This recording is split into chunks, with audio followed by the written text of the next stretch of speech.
laboratoire commun Épicentre est né d'un projet de recherche transféré par Toulouse Tech Transfer. Est-ce que vous pouvez nous en dire un peu plus?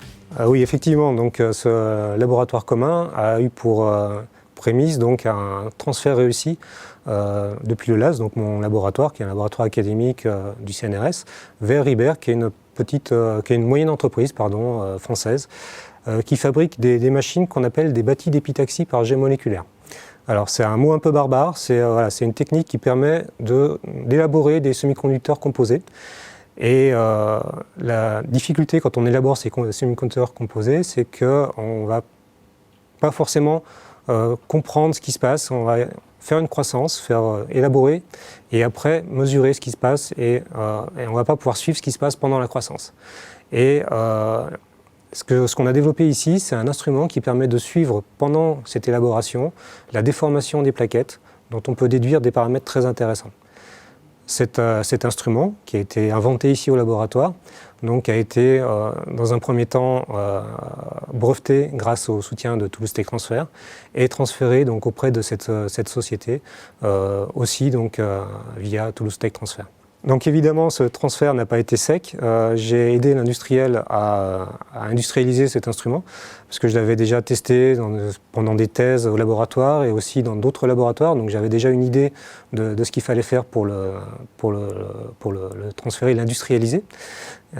Et donc j'ai pu aider cet industriel et aider les gens, les ingénieurs qui travaillent chez ces industriels à réaliser cet instrument qui est maintenant vendu et qu'ils ont sur étagère et qui est vendu à la communauté, donc des gens qui utilisent ce type de machine.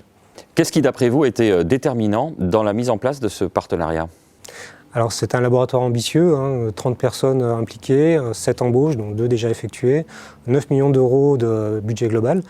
Donc, moi, je serais tenté de dire que ce qui a été l'élément déterminant, ça a été la confiance qui a pu s'instaurer entre les deux entités, la confiance mutuelle entre le LAS et Ribert, qui a été instaurée lors de ce premier transfert réussi donc du premier instrument.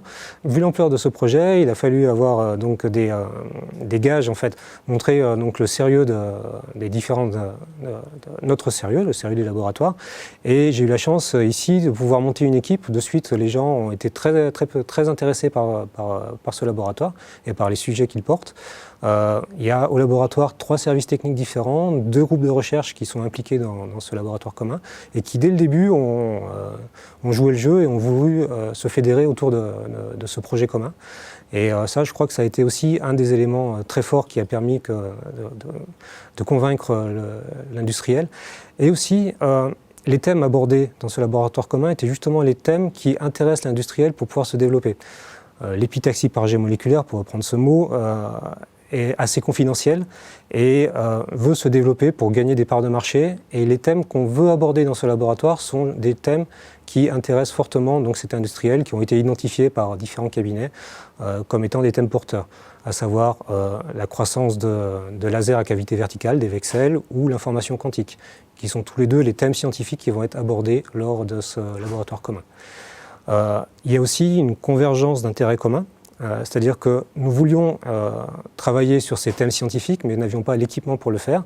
Donc Ribert va nous mettre à disposition du laboratoire un équipement d'une valeur de plus de 2 millions d'euros, qui va nous permettre de développer ces thématiques scientifiques que nous n'aurions pas pu faire sans ce laboratoire commun.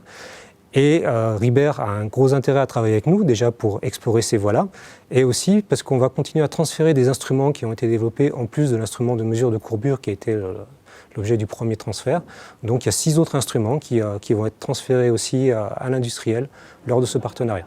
Donc on aime dire quand on présente en fait, ce laboratoire avec l'industriel que c'est un partenariat gagnant-gagnant. C'est aussi gagnant-gagnant en termes environnementaux parce qu'on va dépenser moins de matériaux polluants et pour les industriels qui vont gagner en productivité.